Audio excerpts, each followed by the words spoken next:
Hello everyone, আমি অমৃতা। আমার নতুন একটা ব্লগে তোমাদের সবাইকে ওয়েলকাম। তো আজকে আমি করব একটু পনিরের তরকারি, আলুও থাকবে। তো বেসিক আলু পনিরের সবজিটা করব না, আমি তার সাথে একটা টুইস্ট অ্যাড করবো, সেটা হচ্ছে ক্যাপসিকাম। তো কিভাবে কি করি সেই রেসিপিটা তোমাদের সাথে আজকে শেয়ার করব। আজকে শনিবার, বরুণের হাফ ডে ছিল।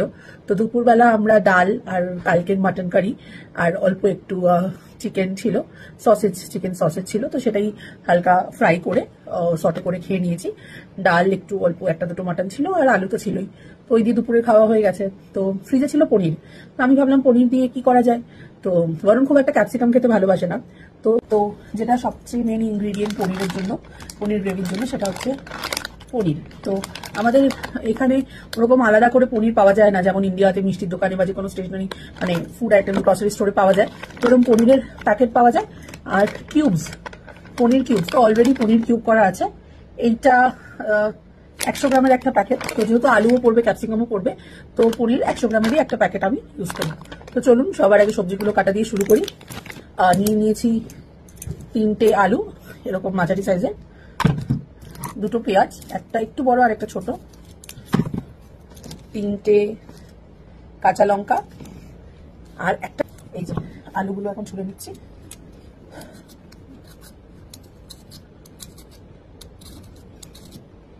এই পিলারগুলো দিয়ে না ছুলতে আমি ঠিক কমফোর্টেবল না, আমার হচ্ছে ওই এক আঙ্গুলের যে পিলারগুলো সেইগুলো হলে সবচেয়ে সুবিধা। এটাই আমার ঠিক গ্রিপটা আসে না, তো কিছু করার নেই, এখানে এটাই অ্যাভেলেবেল ছিল। তো সেই মনে আছে আমি অ্যামাজন 5 রিয়াল শপে গেছিলাম, যেখানে সবকিছু 5 টাকা পাওয়া যাচ্ছিল, মানে 5 সৌদি রিয়ালে, 5 টাকা না। তো 1 সৌদি রিয়াল হচ্ছে 23 টাকা সামথিং, 23 টাকা 50 পয়সা সামথিং ইন্ডিয়ান কারেন্সিতে, তাহলে ওই 23 into 5, তো ওরকম পাওয়া যাচ্ছিল। হাউএভার 3টে কি 6টা, তো কাটাকাটি তো করছি, কিন্তু প্রচন্ড খিদে পেয়ে গেছিল, তাই ভাবলাম একটা স্ন্যাক কি খাবো, একটা কলা খেতে খেতে সবজি কাটবো।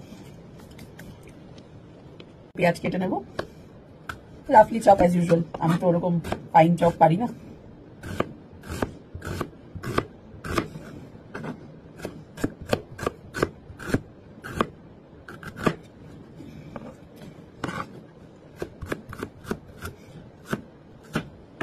আমার মনে হয় যতটা পেঁয়াজ আপনারা মিহি করে কাটবেন ততটা গ্রেভি ভালো টেস্ট হয়, এটা আমার মনে হয়। আমি এখন বাকিদের পলিসি জানি না, আমি যতবারই এরকম সুন্দর ছোট ছোট করে পেঁয়াজ কেটেছি না, ততবারই গ্রেভির টেস্ট আরো বেড়ে গেছে। ইয়াব বড় ক্যাপসিকাম নিয়ে নিয়েছি, প্রচুর ক্যাপসিকাম আছে বাড়িতে আজকে। মানে আজকে 3-4 দিন আগে গেছিলাম একটু ওথিয়াম, এখানে একটা মল আছে, তো ওখানে ক্যাপসিকাম দেখে এসেছিলাম, তখন কিনিনি। তারপরে হাঙ্গার স্টেশন বলে একটা অ্যাপ আছে, ওখান থেকে দেখলাম 1 কেজি ক্যাপসিকাম 4 রিয়াল না 5 রিয়ালে দিচ্ছে, তো নিয়ে নিয়েছিলাম। একটু ফ্রাইড রাইস করবো কখনো, আপনাদের সাথে রেসিপিটা শেয়ার করবো। আর আজকে তো এরকম দিচ্ছি গ্রেভিতে আলু পনিরের। ক্যাপসিকাম আমার খুব ভালো লাগে, মানে এত সুন্দর গন্ধ বেরোয়, এত সুন্দর একটা অ্যারোমা, প্লাস যে কোনো গ্রেভির টেস্ট বাড়িয়ে দেয়। আর স্পেসিফিক্যালি ক্যাপসিকাম অনেকে অনেকভাবে খায়, আলু ক্যাপসিকামের সবজি খায়। আলুগুলো কেউ ডুমো ডুমো করে কেটে নেবো, কারণ আলু তো আর মিহি করে কাটলে হবে না, আলুটা তো মুখে পড়তে হবে। তো এই বেসিক যেমন আমাদের পনিরের তরকারিতে বা নর্মাল যে কোনো সবজিতে আলু কাটি, ওরমই ডুমো ডুমো করে কেটে নেবো। খুব একটা ছোটও না, খুব একটা বড়ও না, এরকম মাঝারি সাইজের আলুগুলো কেটে নেবো। চলুন এইটুকু আলুও কেটে নিয়ে রান্নার দিকে যাওয়া যায়। আর টমেটো দেবো আমি, কিন্তু ইউজুয়ালি তো আমি টমেটো ওই পেস্টটা দিয়ে থাকি, যেটা আমার মার্কেট থেকে কেনা ইউজুয়াল। তো বাট আজকে না একটু ফ্রেশ টমেটো দেবো, তো কারণ যে রেসিপিটা আমি করছি ওটা ফ্রেশ টমেটো। রান্নাটা শুরু করি। তো সবার আগে ভেসেলটা নিয়ে নেবো, যেটার মধ্যে রাখবো।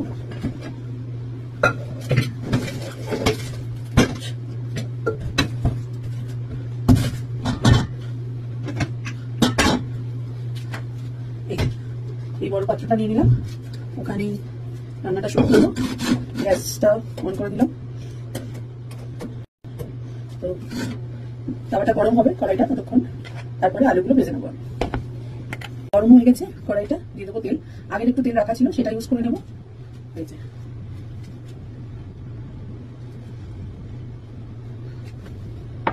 আর তারপরে বেসিক অল্প একটু তেল কড়াইয়ে দিয়ে দেবো।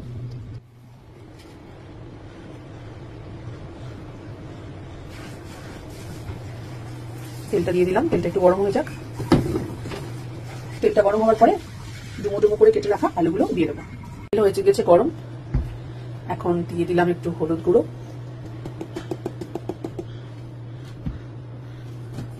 দিয়ে দিলাম একটু লবণ, তেলের মধ্যে আগে থেকে ডুমো ডুমো করে কেটে রাখা আলুর টুকরোগুলো। যেহেতু ইলেকট্রিক গ্যাস না, খুব একটা মানে হাই ফ্লেম তাড়াতাড়ি হয় না, তো যত সবজি পড়বে বা যদি আপনি ঢাকা দিয়ে ওটাকে কুক করেন তখন গিয়ে ফ্লেমের স্পিডটা বাড়ে, মানে তখন গিয়ে তাওয়াটা তো গরম হয়। এই যে আলুগুলোকে দিয়ে দিচ্ছি, একটু নাড়াতে থাকবো। একটু যখন হালকা লাল লাল ভাজা হয়ে যাবে তখন ক্যাপসিকাম গুলো যেটা কেটে রেখেছিলাম না, যেটা ভেজে তুলে নেবো আগে থেকে, সেটাও দিয়ে দেবো। আলুগুলো একটু লাল লাল করে ভাজা হয়ে গেছে, তাই তোলার আগে এই ক্যাপসিকাম গুলো দিয়ে দেবো, যেগুলো একটু ডুমো ডুমো করে কেটে রেখেছিলাম, যেটা আমি ডিশটা হয়ে যাওয়ার পরে রেডি, তারপরে উপর দিয়ে একটু গার্নিশিংয়ের জন্য দেবো। তো তাই জন্য এখন এই ক্যাপসিকাম গুলো কড়াই ঢেলে দিচ্ছি, একসাথে ফ্রাই হয়ে যাবে তাড়াতাড়ি। দিয়ে দিলাম ক্যাপসিকাম গুলো, ক্যাপসিকাম গুলো তো দিয়ে দিলাম। এখন ভালো করে নাড়িয়ে নেবো, একটু নুন আর হলুদ দিয়েছি, একটু কালারও আসবে আর তাড়াতাড়ি এটা ভাজা ভাজা হয়ে যাবে। ওই যে আমি বলেছিলাম আমার গ্যাসটা মানে যেহেতু ইলেকট্রিক ওভেন তাই একটু টাইম লাগে, ওরকম স্পার্কটা তখনই আসবে যখন আমি এটাকে ঢাকা দেবো। এখন দেখতে পাচ্ছেন ধুয়ে উঠছে, তার মানে ভেতরে আলু আর ক্যাপসিকামটা এই যে ফ্রাই হয়ে গেছে, প্লাস 20-30% মতন সিদ্ধও হয়ে গেছে। কি সুন্দর একটা ক্যাপসিকামের গন্ধ আসছে, আমি বলে বোঝাতে পারবো না। এখন এটাকে তুলে নেবো আমি, গরম এই মুহূর্তে দিয়ে দেবো জিরে ফোড়ন, অল্প একটু জিরে দিয়ে দেবো, আর তার সাথেই দিয়ে দেবো একটা তেজপাতা, দুটো লবঙ্গ, একটা দারচিনি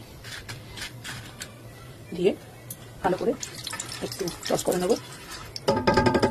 তো যখন জিরে ফোড়নটা দিয়ে দিয়েছিলাম তারপরে মনে করলে শুকনো লঙ্কা দিইনি, প্লাস এলাচও দিইনি, তো এলাচের শুকনো লঙ্কাটা দিয়ে দেবো। এরকম যখন স্প্ল্যাটার হয়ে যাবে তখন দিয়ে দেবো আগে থেকে কেটে রাখা পেঁয়াজ, ক্যাপসিকাম আর কাঁচা লঙ্কা, এরকম রাফলি চপ করে কেটে রাখাটা দিয়ে দেবো।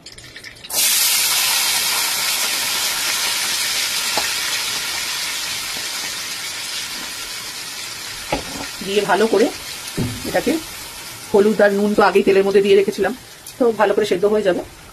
তো এই যে ফোড়নটার সাথে ভালো টমেটো তো কাটবোই, বাট হঠাৎ মাথায় বুদ্ধি এলো আরো কি করে গ্রেভিটাকে টেস্ট করা যায়, আর ক্যাপসিকামের গন্ধটা কমানোর জন্য, যেহেতু মানুষ পছন্দ করে না, তাই কিছু কাজু নিয়ে নিয়েছি, কাজু আর একটু টক দই ভালো করে মিক্সিতে পেস্ট করে একদম গ্রেভিটা যখন শেষের মাথায় একদম অলমোস্ট কুক হয়ে গেছে তখন দিয়ে নেবো, কারণ দই আর কাজু কুক করলে একসাথে লেগে যাওয়ার চান্সেস থাকে, তো সেটা করবো না, তাই জন্য পেস্টটা করে রাখছি।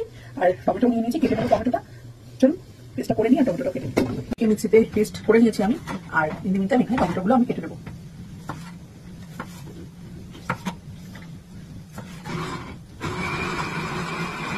এই যে টমেটোটা কেটে নিয়েছি, আর ঢাকনাটা উঠিয়ে দেবো। এখন উঠিয়ে দেওয়ার পরে দেবো জিঞ্জার গার্লিক পেস্ট। এই মাসে না আমার মানে জিঞ্জার আর গার্লিকটাকে বাড়িতে পেস্ট করা হয়নি, তাই আমি এটাই ইউজ করবো।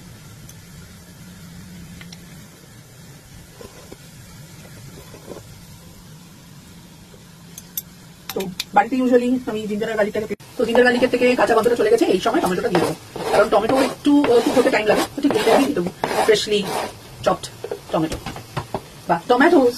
ইন্টারন্যাশনালি থাকে যদি টমেটোস বলি, আমাকে কি সমাজ মেনে দেবে যদি আমি টমেটো বা টমাটম বলি? কি জানি মেনে দেবে কিনা, বাট আমি তো ইন্ডিয়ান, তাই আমি টমেটোই বলবো, টমাটোস না। তো হোক ততক্ষণ, আবার এটাকে ঢাকা দিয়ে কুক করতে হবে, তো তাই করি। অনিয়ন আর ক্যাপসিকামটা ভালো করে পেস্ট হয়ে গেছে, সুন্দর করে কুক হয়ে গেছে, তো ততক্ষণ টমেটোটা কুক করতে একটু টাইম লাগে। তো নুন দেওয়াই আছে আগে, আলু আর ক্যাপসিকামটা যখন ভেজেছিলাম, তাই আলাদা করে এখানে আর নুন দিচ্ছি না। ধুয়ো বেরিয়ে গেছে, খুব সুন্দর করে হয়ে গেছে এখানে টমেটোটা, খুব সুন্দর করে। আহা, এই সময় দিয়ে দেবো মশলাগুলো, বেসিক বাড়িতে মশলা। এটা বাড়িতে করা স্পেশাল মশলা, সিক্রেট মশলা, এটা দিয়ে দিলাম।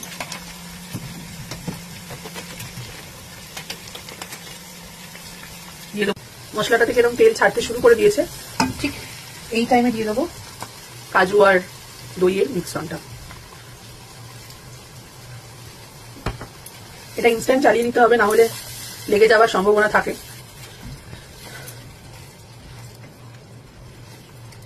এটাও মিক্স হতে থাকবে, তার সাথে সাথে আমি আলুগুলো দিয়ে দেবো ভেজে রাখা, তাহলে এই গ্রেভিটার সাথে আলুগুলো সেমি সেদ্ধ হয়ে যাবে, মানে সেমি সেদ্ধ হয়ে গেছিল পুরো সেদ্ধ হয়ে যাবে। ততক্ষণ এটা একটু কষুক। আগে থেকে ভেজে রাখা আলু আর ক্যাপসিকামটা যেটা দিয়েছিলাম তার মধ্যে খালি আলুটা দেবো, গার্নিশের জন্য ক্যাপসিকামটা দিয়ে পরে আলুটা দিয়ে দিলাম, যাতে কি আলুটাও ভালো করে এই মশলাটার সাথে লেগে যায়। দেখতে পাচ্ছেন রংটা কি সুন্দর হয়েছে। আমি কিন্তু ওই নর্মাল টমেটো দিয়েছি, আগের দিন যেমন বাকি দুটো তিনটে রান্নায় যেমন টমেটো পেস্টটা দিয়েছিলাম বাজার থেকে কিনে আনা, সেটা এখানে ইউজ করিনি, আমি এখানে আমাদের নর্মাল ফ্রেশ টমেটো দিয়েছি, তাও কালারটা এত সুন্দর এসছে। ন্যাচারাল জিনিসের আলাদাই একটা ব্যাপার হয়, আলাদা একটা এসেন্স হয়। আলুগুলো একটু সেদ্ধ হয়ে যাক, ঢেকে দেবো আমি এখন কড়াইটা। ঢাকাটা তুলে নেবো। মশলাটা খুব সুন্দর কষে গেছে, তেলও ছাড়ছে। ঠিক এই সময় আমি পনিরটাও দিয়ে দেবো, তাহলে পনিরটা এর মধ্যে একটু মাখো মাখো ব্যাপার চলে আসবে। হালকা এটাকার ব্র্যান্ড কিউবস করে রাখা আছে, দিয়ে একটু হালকা হাতে পনিরটাকে নাড়তে হবে যাতে পনিরটা ভেঙে না যায়।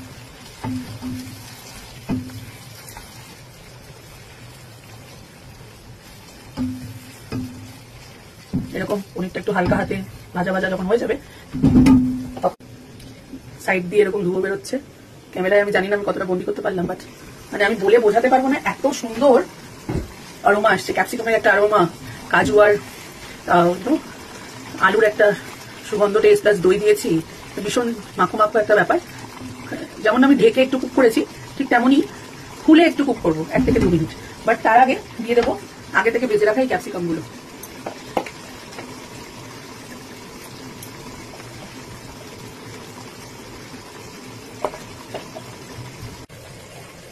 রেডি আমার তরকারি। এই যে এরকম একটা কনসিস্টেন্সি থাকবে, খুব একটা গ্রেভিও থাকবে না আর মাখো মাখোও থাকবে। এবার নামিয়ে নেব এই পাত্রে।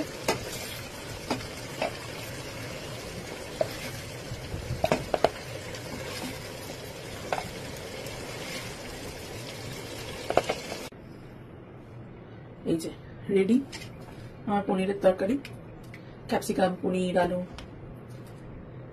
বাস এখন খাবার দেরি। দেখে তো বেশ ভালোই মনে হচ্ছে।